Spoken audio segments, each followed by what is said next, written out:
Hello बच्चा लोग, मेरा नाम है प्रभात और जेईई मेन 2026 सितंबर इवनिंग स्लॉट में ये क्वेश्चन हमें दिया गया था। इसी क्वेश्चन को हम आज कवर करने वाले हैं।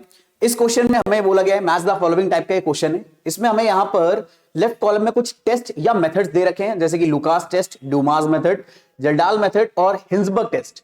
इसके साथ ही साथ हमें यहां पर कुछ रिएजेंट दिए हुए हैं, जैसे C6H5SOCl, उसके साथ साथ हमें एक्वस QH का इस्तेमाल करना है, HNO3 के साथ AgNO3 का यूज करना है, CO2 का यूज करना है, concentrated HCl and zinc chloride और H2SO4 हमें गिवन है। और हमें इन टेस्ट या मेथड को इन रिएजेंट के साथ मिलाना है, यानी हमें ये रिकॉल करना है कि कौन सा टेस्ट या कौन से मेथड में कौन सा रिएजेंट यूज होता है। तो वन बाय वन हम इसे करते हुए चलेंगे और फिर हम लोग अपना आंसर सही से निकाल लेंगे। तो सबसे पहले अगर हम लोग बात करें, सबसे पहले हमें दिया हुआ है लुकास टेस्ट। तो अगर हम लोगों को याद है लुकास टेस्ट, हम लोगों ने हेलो एल्केन्स हेलोरिन्स टॉपिक के अंदर पढ़ा है और हम लोगों ने पढ़ा है ये अल्कोहल की टेस्टिंग में यूज होता है। मतलब अल्कोहल टॉपिक के अंदर भी आपने इसे डेफिनेटली हो सकता है पढ़ा हो। कुछ टीचर्स एल्किल हैलाइड्स के साथ ही पढ़ा देते हैं, कुछ टीचर्स अल्कोहल के साथ पढ़ाते हैं। तो लुकास टेस्ट यूज होता है to detect degree of alcohol. मुझे उम्मीद है ये आप लोगों को याद आ रहा होगा। और अगर ये याद आ गया है, अगर आपको याद आ गया कि अल्कोहल की डिग्री को डिटेक्ट करने में लुकास टेस्ट का यूज होता है, तो आपको डेफिनेटली याद आ गया होगा कि लुकास टेस्ट रिएजेंट यूज होता, जो लुकास टेस्ट में रिएजेंट यूज होता है, ये होता है concentrated HCl and zinc chloride. इसके साथ साथ डूमास मेथड, अब देखो डूमास मेथड हो गया, जल्डाल मेथड हो गया, ये सारे मेथड कहां पर हैं, कहीं याद आ रहा है आपको? ये सारे मेथड हमें basic concept of organic chemistry में दिए हुए हैं, जिसमें हम ऑर्गेनिक कंपाउंड में प्रेजेंट अलग अलग एलिमेंट्स को या तो आइडेंटिफाई करते हैं, यानी उसका या तो क्वालिटेटिव एनालिसिस करते हैं या फिर क्वांटिटेटिव एनालिसिस करते हैं। तो दरअसल में डूमास मेथड ऑर्गेनिक कंपाउंड में नाइट्रोजन को डिटेक्ट करने के काम आता है और इसमें यूज होने वाला रिएजेंट डायरेक्टली हमें बताना है। तो वो यूज होने वाला रिएजेंट है डूमास मेथड में CuO यानी copper oxide and in presence of carbon dioxide. Similarly Kjeldahl method भी इसी तरह से ऑर्गेनिक कंपाउंड में नाइट्रोजन को डिटेक्ट करने के लिए यूज होता है और इसमें हम लोग इस्तेमाल करते हैं H2SO4 का। अब देखो ये सारे मेथड डायरेक्टली एनसीईआरटी में गिवन है, इसलिए आपको ये बात बोली जाती है मेरे बच्चे की एनसीईआरटी को डेफिनेटली आपको रेगुलर बेसिस पर रीड करना है। इससे दो बातें होंगी, पहली बात तो आपके टॉपिक स्ट्रांग होंगे, दूसरा आपकी रीडिंग स्किल एनहांस होंगी और रीडिंग स्किल बहुत ज्यादा इंपॉर्टेंट होती है हमारे एग्जाम के पॉइंट ऑफ व्यू से।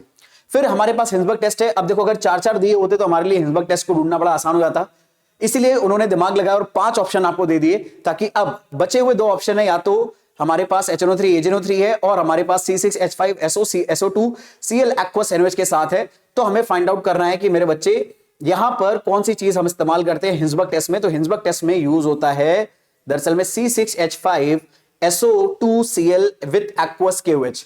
तो हमारे पास पैटर्न क्या बना, जो हमारा फर्स्ट टेस्ट है ये मैच कर रहा है D रिएजेंट से, सेकेंड टेस्ट मैच कर रहा है ड्यूमास मेथड C रिएजेंट से, जल्डाल मेथड मैच कर रहा है E से, यानी थर्ड का मैचिंग हो रहा है E के साथ, और हिंसबर्ग टेस्ट के साथ अगर बात करें तो हिंसबर्ग टेस्ट मैच कर रहा है A ऑप्शन के साथ।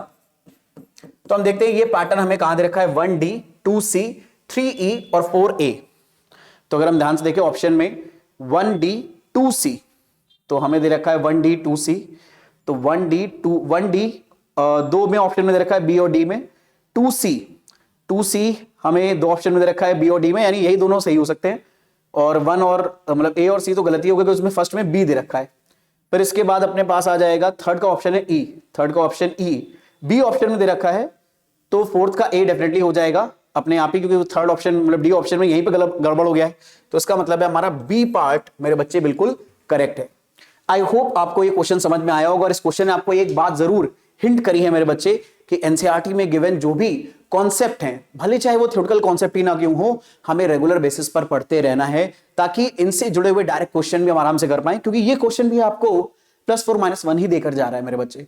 तो आई होप आप प्रिपरेशन को स्ट्रॉन्ग करेंगे। मिलेंगे नेक्स्ट सेशन में।